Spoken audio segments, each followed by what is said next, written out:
দেখেন আমরা আজকে একটা মসজিদে এসেছি। এই মসজিদটা দেখেন ইট দিয়ে দেয়াল করা এবং ছাদও আছে, কিন্তু কিন্তু এই মসজিদের অনেকগুলো সমস্যা আছে।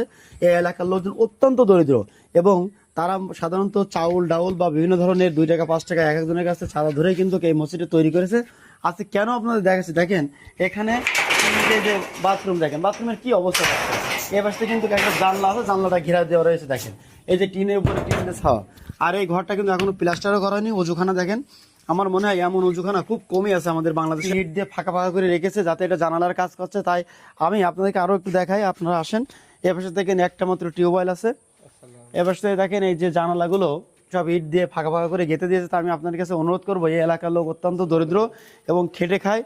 এখানে সাধারণত ধান চাল এগুলো উঠায় এবং সাথে সাথে সাথে 2 টাকা 5 টাকা করে দিয়ে কিন্তু এই মানুষগুলো এই মসজিদটা সুন্দর করে তৈরি করার চেষ্টা করছে। কিন্তু আর্থিক অবস্থার এত টানপোড়েন তার কারণে কিন্তু জানলা দরজাও ঠিক মতন দেখতে পারেন। দেখেন এই মেঝেটা এক এক প্লাস্টার করে রেখেছে কিন্তু এখন সুন্দর হয়নি। তাই আমরা আপনাদের কাছে অনুরোধ করবো, যে যেখান থেকে পারেন না কেন এই ভিডিওটি দেখছেন দেশ ও দেশের বাইরে থেকে, আপনারা 5 টাকা 10 টাকা দিয়ে যদি সাহায্য করেন তাহলে এই মসজিদটা কিন্তু সুন্দর হবে। এখানে এই মুসল্লিরা নামাজ পড়বে, নামাজ পড়ে আপনাদের জন্য দোয়া করবে, আপনার বাবা মার জন্য দোয়া করবে, আপনার এই জগৎ এবং পরজগতে মুক্তি পাবেন। আমরা অবশ্যই আপনার কাছে সাহায্য